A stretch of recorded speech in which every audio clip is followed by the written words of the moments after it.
Bismillahirrahmanirrahim. Assalamualaikum warahmatullahi wabarakatuh. Alhamdulillahirabbil alamin wa bihi nasta'in ala umurid dunya wad din. Wassalatu wassalamu ala asyrafil anbiya'i wal mursalin wa ala alihi wa sahbihi ajma'in. Amma ba'd. Rabbi shrah li sadri wa yassir li amri wa hlul 'uqdatam min lisani yafqahu qawli bi rahmatika ya arhamar rahimin. Mahasiswa-mahasiswi yang kami banggakan, marilah kita senantiasa bersyukur dan berterima kasih kepada Allah Subhanahu wa Ta'ala, Tuhan yang Maha Esa, yang telah memberikan kita segala nikmat dan karunia-Nya sehingga kita dapat melanjutkan pembelajaran kita, mata kuliah kita pada hari ini, yakni dalam pasar uang dan pasar modal.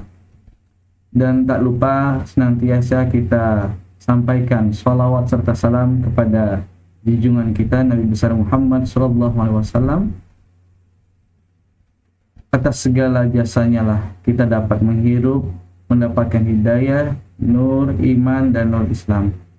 Baik mahasiswa-mahasiswi sekalian, marilah kita mulai pembelajaran kita pada hari ini dalam mata kuliah kita pasar uang dan pasar modal. Kalau kita berbicara tentang pasar modal, mungkin kita teringat dengan bursa efek. Memang hal ini sangat erat kaitannya. Bursa itu adalah nama lain dari pasar. Efek adalah nama lain dari modal. Makanya dikatakan bursa efek, bursa pasar efek pasar modal. Kalau kita menelisik atau ingin mengetahui terlebih dahulu bagaimanakah definisi dari pasar modal tersebut, pasar modal merupakan tempat diperjualbelikannya berbagai macam instrumen keuangan jangka panjang seperti utang ataupun ekuitas ataupun obligasi. Nah, ekuitas ataupun saham, utang itu obligasi, ekuitas adalah saham, kemudian instrumen derivatif dan instrumen lainnya. Pasar modal juga dapat didefinisikan sebagai pertemuan antara pihak yang memiliki kelebihan dana unit surplus dengan pihak yang membutuhkan dana atau unit defisit, dengan cara memperjualbelikan sekuritas, yakni surat berharga yang umumnya memiliki umur lebih dari 1 tahun, seperti saham yang terkait dengan kepemilikan suatu perusahaan, dan juga obligasi, yakni dapat dikatakan sebagai surat utang, atau ini tidak berimbas kepada hak kepemilikan suatu perusahaan. Pasar modal juga didefinisikan sebagai pasar untuk berbagai instrumen keuangan ataupun sekuritas jangka panjang yang dapat diperjualbelikan dalam bentuk utang maupun modal sendiri dan diterbitkan oleh pemerintah atau public authorities, otoritas publik, dan juga perusahaan swasta. Adapun surat utang itu yang tadi dikatakan dapat diterbitkan oleh pemerintah, mungkin dalam bentuk ORI, atau kita kenal dengan obligasi retail Indonesia, ORI. ORI seri keberapa itu ada. Kemudian kalau dalam prinsip syariahnya, yakni kita kenal nama SRI, Sukuk Retail Indonesia. Begitu juga dengan perusahaan swasta, contohnya Indofood, bisa mengeluarkan obligasi atau kita kenal dalam istilah sahamnya nanti bond. Inilah surat berharga yang dikeluarkan atau diperjualbelikan di dalam pasar modal. Fungsi pasar modal yakni sebagai fungsi ekonomi, fungsi keuangan, dan juga sebagai fungsi lembaga perantara atau intermediaris. Dalam halnya atau dalam kaitannya dengan fungsi ekonomi, yakni pasar modal menyediakan fasilitas untuk memindahkan dari lenders atau orang yang meminjamkan atau investor kepada borrowers atau orang yang meminjam atau emiten ataupun perusahaan. Pasar modal dalam halnya sebagai fungsi keuangan, yakni menyediakan dana yang diperlukan oleh para peminjam atau para borrowers Lenders inilah yang menyediakan dana. Dan dalam hal transaksinya, tanpa terlibat langsung, lenders ini tanpa terlibat langsung dalam kepemilikan aktiva real yang diperlukan untuk aktivasi atau investasi tersebut. Pasar modal sebagai fungsi lembaga perantara, yakni menunjang perekonomian, karena pasar modal dapat menghubungkan pihak yang membutuhkan dana dengan pihak yang memiliki kelebihan dana atau fungsi perantara, atau sebagai maklarnya saja, sebagai jasa penghubung. Inilah 3 fungsi utama dari pasar modal, yakni sebagai fungsi ekonomi, fungsi keuangan, dan juga fungsi lembaga perantara. Pasar modal didirikan berdasarkan Undang-Undang Republik Indonesia yang ada di hadapan kita, yakni tahun 1995 tentang pasar modal. Inilah adalah tampilan awal dari undang-undang tersebut. Inilah yang menjadikan dasar pendirian pasar modal di Indonesia. Pada tahap awal, yakni pasar modal ada di Jakarta dan juga Surabaya, yakni Bursa Efek Jakarta dan juga Bursa Efek Indonesia, yang kemudian melabur menjadi satu, menjadi Bursa Efek Indonesia. Jadi Bursa Efek Jakarta melebur dengan Bursa Efek Surabaya menjadi Bursa Efek Indonesia, yang kita kenal sekarang ini Indonesia IDX atau Indonesian Stock Exchange. Inilah undang-undang pasar modal.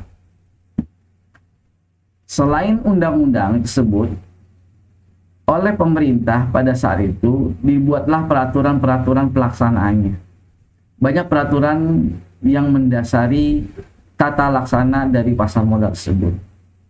Ya, ini dari Perpu nomor 4 tahun 2008, kemudian nomor 2 2004 hingga PP nomor 45 tahun 1995 tentang penyelenggaraan kegiatan di pasar modal.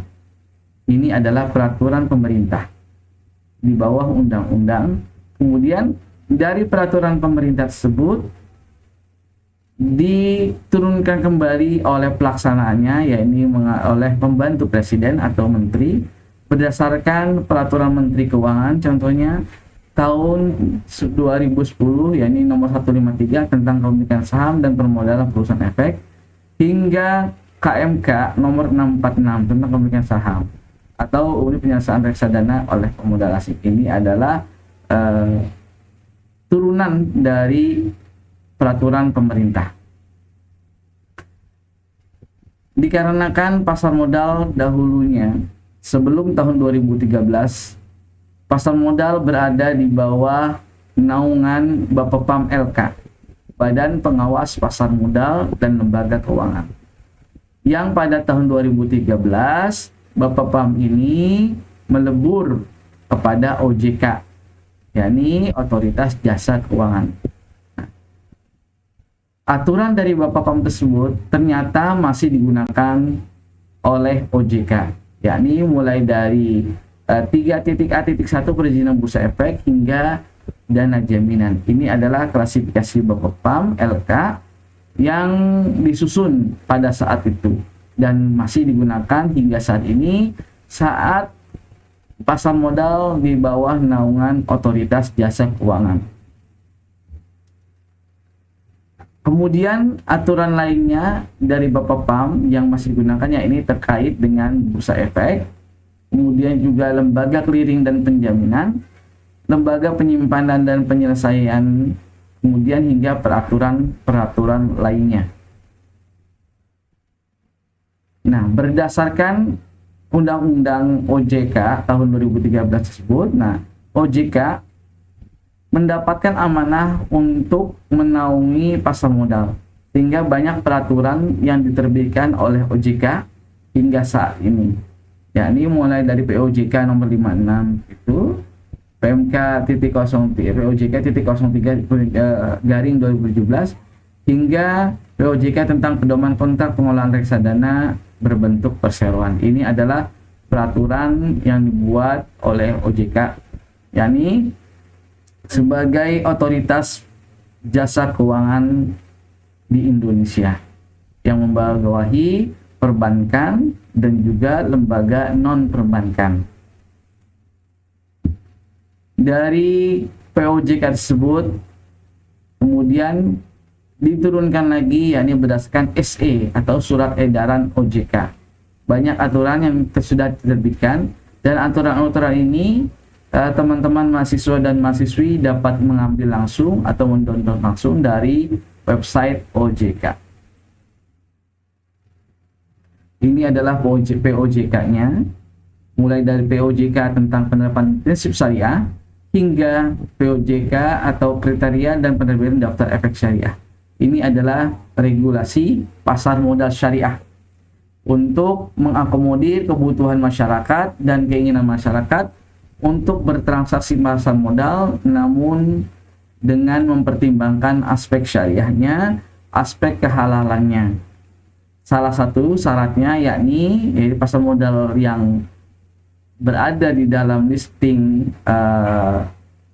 indeks saham syariah bukanlah perusahaan-perusahaan di dalam operasional yang syubhat, seperti tidak boleh untuk pabrik minuman keras, rokok, dan lain sebagainya. Ini adalah regulasi pasar modal syariah yang dibuat oleh OJK atau Otoritas Jasa Keuangan. Di depan kita adalah organisasi pasar modal yang saat ini berlaku diterapkan oleh OJK. Nah, OJK ini ternyata kalau kita lihat dari bagian di hadapan kita ini, yakni OJK ini selain membawahi dan menaungi Bursa Efek Indonesia atau BEI, OJK juga menaungi lembaga koordinator lainnya. Lembaga lainnya yakni KPEI, Clearing Penjaminan Efek Indonesia, dan juga KSEI, Kustodian Sentral Efek Indonesia. Dan di dalam Bursa Efek Indonesia banyak yang berusaha di bidang pasar modal. Salah satunya ada perusahaan efek, lembaga penunjang pasar modal, profesi penunjang pasar modal, emiten atau perusahaannya, atau yang kemudian juga pemodal atau investornya, baik berupa institusi maupun retail perorangan. Ini adalah organisasi pasar modal di Indonesia saat ini. Di hadapan kita adalah organisasi pasar modal sebelum disahkannya OJK, Otoritas Jasa Keuangan. Pasar modal yakni di bawah Bapepam LK, Badan Pengawas Pasar Modal dan Lembaga Keuangan, di mana Bapepam ini di bawah Kementerian Keuangan. Dan kemudian di bawahnya ini di bawah Bursa Efek, Lembaga Clearing dan Penjaminan, dan juga Lembaga Penyimpanan dan Penyelesaiannya. Ini yang sekarang diambil alih oleh diambil alih fungsinya oleh OJK. Ini adalah fasilitator pasar modal Indonesia, yakni KSEI, Kustodian Sentral Efek Indonesia, IDX, Indonesian Stock Exchange atau Bursa Efek Indonesia, dan juga KPEI, Clearing Penjaminan Efek Indonesia. Pelaku pasar modal yang melakukan usahanya di dalam lantai bursa atau terkait usahanya dengan pasar modal tersebut, yakni terdiri dari perusahaan efek, yakni di sini ada perusahaan sekuritas, kemudian juga perusahaan underwriter dan lain-lainnya. Kemudian ada perantara perdagangan efek, kemudian penjaminan emisi efek, kemudian manajer investasi, dan juga penasihat investasi. Dan di dalam OJK, di dalam Bursa Efek tersebut juga ada lembaga penunjang pasar modal, yakni Biro Administrasi Efek, Kustodian, Wali Amanat, dan Pemeringkat Efek. Profesi yang mendukung pasar modal di Indonesia yakni akuntan atau konsultan keuangan, akuntan publik khususnya, kemudian konsultan hukum, kemudian penilai, dan notaris. Salah satunya dapat kita lihat dalam proses IPO atau Initial Public Offering.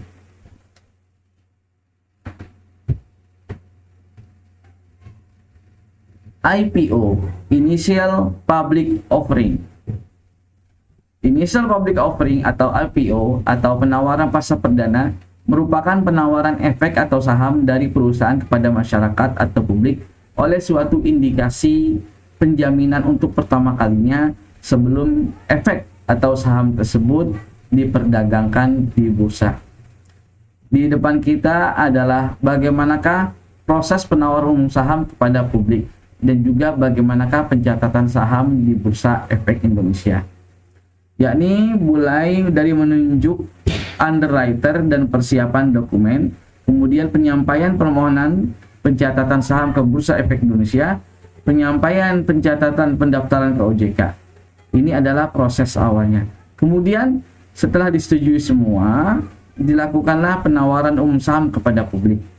Kemudian pencatatan dan perdagangan saham perusahaan di Bursa Efek Indonesia. Ini adalah secara garis besar Initial Public Offering. Apakah manfaat dari IPO tersebut? Manfaat dari IPO tersebut, sebuah emiten atau sebuah perusahaan dapat mendapatkan, pertama, mendapatkan tanpa batas, pendanaan tanpa batas. Karena masyarakat bisa menanamkan langsung, bisa berinvestasi langsung kepada perusahaan tersebut yang sudah listing di Bursa Efek Indonesia. Kedua, meningkatkan nilai perusahaan. Ini menjadi corporate value, meningkatkan perusahaan bonafidtasnya, ini meningkat, tingkat asetnya meningkat karena banyak orang yang menanamkan saham berinvestasi di perusahaan yang sudah listing atau listed public company. Kemudian keuntungan ketiga adalah meningkatkan image perusahaan. Jadi perusahaan yang TBK, terbuka. Jadi semua datanya terbuka dan ini dapat dikatakan sebagai perusahaan yang baik. Kemudian keuntungan keempat adalah mendapatkan insentif pajak. Kemudian yang terakhir menjaga kelangsungan family business. Karena bisnisnya ini dibiayai oleh banyak orang, oleh unit surplus, sehingga perusahaan dapat melakukan ekspansi usahanya, dapat melakukan pengembangan usahanya dengan dana yang dikumpulkan dari masyarakat, dari manfaat dari perdagangan efek, perdagangan saham di Bursa Efek. Ini adalah manfaat IPO. Ini adalah penjelasannya. Begitu juga. Kemudian apakah mekanisme IPO tersebut? Ada beberapa syarat yang harus dikumpulkan atau yang dilalui oleh suatu emiten untuk mencatatkan nama perusahaannya di bursa saham. Yakni mulai dari persyaratan, kemudian juga persiapannya bagaimana, ketiga proses, kemudian peraturan dan program road to IPO. Ini adalah mekanisme globalnya. Nah, ini adalah persyaratan IPO yang ada di mainboardnya, papan utamanya. Ini adalah syarat-syaratnya, mulai dari kriterianya bagaimana, kemudian papan utama. Mulai dari badan hukumnya harus apa, permodalan bagaimana. Kemudian ini adalah syarat, masih dalam syarat papan utama. Oke, ini syarat development boardnya. Ini dalam papan pengembangannya, yakni mulai dari badan hukum, syarat-syaratnya bagaimana, permodalannya. Ini masih dalam papan pengembangan atau development boardnya. Nah, ini dalam acceleration boardnya atau papan akselerasinya, syaratannya. Ini masih dalam persyaratan IPO untuk papan pengembangan, dan ini adalah untuk obligasinya, persyaratan untuk bagi perusahaan yang ingin menerbitkan obligasi. Ini adalah persyaratan IPO-nya. Persiapan IPO-nya mulai dari memilih tim IPO internal, menunjuk penjamin emisi efek atau lembaga dan profesi penunjang, melakukan restrukturisasi internal dan diskusi permodalan. Keempat, memenuhi persyaratan BII dan OJK, kemudian menetapkan struktur IPO, kemudian melaksanakan rapat umum pemegang saham luar biasa. Kemudian ketujuh, melengkapi dokumentasi. Itu adalah syarat-syarat bagaimanakah proses IPO, data-datanya. Ini penawaran proses IPO. Ini penawaran umum saham kepada publik yang berdasarkan estimasi waktu dapat terlaksana 1 hingga 5 hari kerja setelah mendapatkan persetujuan dari BEI dan juga dari BI dan juga OJK, dari Bursa Efek Indonesia dan juga dari OJK. Ini pencatatan dan perdagangan saham perusahaan di Bursa Efek. Peraturan tentang IPO ini dapat dilihat langsung dari website OJK. Nanti kita coba bersama-sama melihat langsung bagaimanakah peraturan tentang IPO tersebut. Ini peraturan tentang IPO. Nah, ini tadi kita sudah mempelajari pasar IPO atau pasar perdana. Pertama kali perusahaan mencatatkan namanya di Bursa Efek Indonesia. Setelah perusahaan tercatat sahamnya, kode sahamnya di Bursa Efek Indonesia, kemudian masyarakat umum dapat melakukan transaksi jual ataupun beli saham tersebut, yakni di pasar sekunderinya, pasar sekundernya, pasar bekas lah istilahnya ini. Tapi bukan BM, bukan black market, ini pasar bekas, yaitu pasar sekunder, barang-barang second. Ini setelah listing dari pasar perdananya atau setelah IPO-nya. Ini adalah pasar sekunder.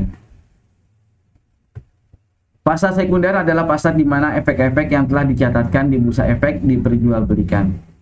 Pasar sekunder memberikan kesempatan kepada para investor untuk membeli atau menjual efek-efek yang tercatat di bursa setelah terlaksananya penawaran perdana. Di pasar sekunder ini diperdagangkan dari satu investor ke investor lain. Investor beli, kemudian ini ke broker. Investor membeli dari broker, memberikan amanah kepada broker atau perusahaan sekuritas. Nah, perusahaan sekuritas dapat membeli langsung kepada Bursa Efek. Kemudian dari Bursa Efek ini juga menyampaikan kepada brokernya, perusahaannya nih yang mau beli atau jualnya, kemudian kepada investornya. Nah, di sini Bursa Efek berfungsi sebagai intermediary atau lembaga perantara. Dan di antara lembaga perantara itu berdiri lembaga penunjang di sini. Ini broker atau perusahaan sekuritasnya. Ini adalah lembaga penunjangnya. Kemudian di sini ada investor beli ataupun investor jual. Yang dijual adalah dana atau saham, kemudian dana atau uang, obligasi, dan juga efek atau sahamnya. Nah, penggolongan perdagangan saham, yakni ada pasar reguler, pasar negosiasi, dan juga pasar tunai. Pasar reguler yakni transaksi dalam satuan lot, mekanisme tawar-penawar, bid dan ask. Nah, ini biasa di dalam saham, berapa harga bid, berapa harga ask. Kemudian berlangsung terus-menerus. Ini adalah pasar reguler. Sedangkan pasar negosiasi yang berdasarkan tawar-menawar di antara anggota bursa beli dan bursa jual, berpedoman pada kurs terakhir di pasar reguler. Ternyata harga reguler itu bisa dinegosiasi nih. Misalkan saya mau belinya dalam satuan banyak, misalkan pasar regulernya 5.000 per lembar saham, tapi karena mau beli banyak bisa turun harganya. Ini pasar negosiasi. Makanya tidak dalam satuan lot yang tertulis, karena ini ada negosiasi. Ini pasar banyaknya, pasar grosirnya. Nah, itu pasar grosirnya, itu pasar negosiasi. Kemudian pasar tunai, yakni untuk menyelesaikan kegagalan anggota bursa dalam memenuhi kewajibannya di pasar reguler dan negosiasi. Nah, ini transaksinya melalui pasar tunai atau pasar settlementnya, penyelesaiannya. Ini di istilah jual beli ada bagian settlement. Ya, ini adalah pasar tunainya, pencairannya. hari bursa yang berlaku di Bursa Efek Indonesia, yakni berlaku mulai dari hari Senin hingga Jumat. Dan pada hari Senin sampai dengan Kamis tersebut, untuk sesi pertama, Senin, Kamis, dan ataupun Jumat, sesi pertama adalah 9.30 hingga jam 12 WIB. Sedangkan pada hari Jumat, itu berbeda mulainya, ya ini sesi keduanya. Untuk pada hari Jumat, untuk Senin dan Kamis, mulai jam 13.30 hingga 16. Sedangkan pada hari Jumat, karena terpotong untuk sholat Jumat, maka dimulai dari jam 14.00 hingga jam 16.00. Ini adalah hari bursa sesi yang berlaku di Bursa Efek Indonesia. Ada berbagai macam indeks harga saham. Ada indeks harga saham gabungan atau IHSG. Ini meliputi semua emiten yang berada di Indonesia. Yang emiten ada Bursa Efek di Indonesia. Semua tergabung di sini. Berapakah kalau digabung nih nilai saham di Indonesia ya? Kemudian ada indeks sektoral. Ini terkait sektor bisnisnya. Ada infrastruktur, ada retail ataupun yang lain-lainnya. Kemudian ada indeks LQ45. Ada Jakarta Islamic Index yang menerapkan prinsip syariah.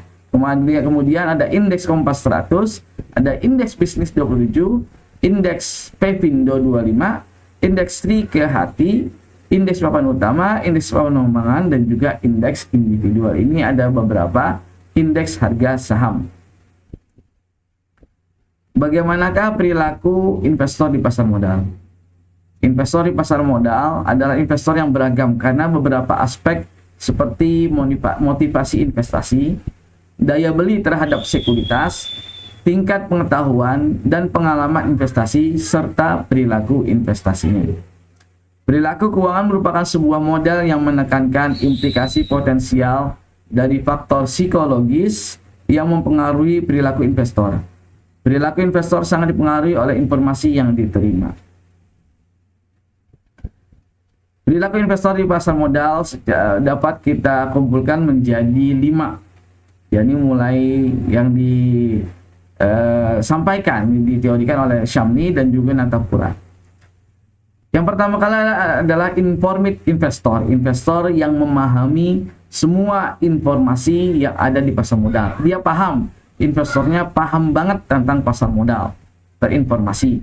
Kemudian kebalikannya, uninformed investor, investor yang tidak mendapatkan informasi cukup di dalam bidang pasar modal. Ini menurut Syamni, dua ini. Kemudian Natapura dibagi menjadi intuitif investor, yang di investor yang mendasarkan jual belinya berdasarkan instingnya, intuisinya. Nah, makanya dikatakan intuitive investor, instingnya. Kemudian ada emotional investor, investor karena terkait emosionalnya bagaimana nih, kedekatan dengan suatu emitennya. Jadi dia kalau dekat pengen belinya itu aja dia. Kemudian rasional investor, investor yang bersikap rasional. Dia menimbang-nimbang, mengukur-ngukur dan menghitung-hitung. Berapakah risikonya, berapakah returnnya, berapakah investasi yang harus dikeluarkan, dan berapakah hasil yang harus diterima dan risiko yang harus diembatnya. Ini adalah rasional investor. Depan kita adalah beberapa contoh platform trading, yakni dari beberapa perusahaan sekuritas. Ini adalah contoh keduanya. Platform tradingnya ini dari Mandiri Sekuritas. Kemudian ini dari BNI Sekuritas. Ini adalah platform trading dari masing-masing perusahaan sekuritas. Demikian pembelajaran kita pada kali ini di dalam pasar modal dalam mata kuliah kita. Demikian kami sampaikan. Mohon maaf atas segala kesalahan dan kekurangan. Kita tutup dengan baca hamdalah. Alhamdulillahirabbil alamin. Wassalamualaikum warahmatullahi wabarakatuh.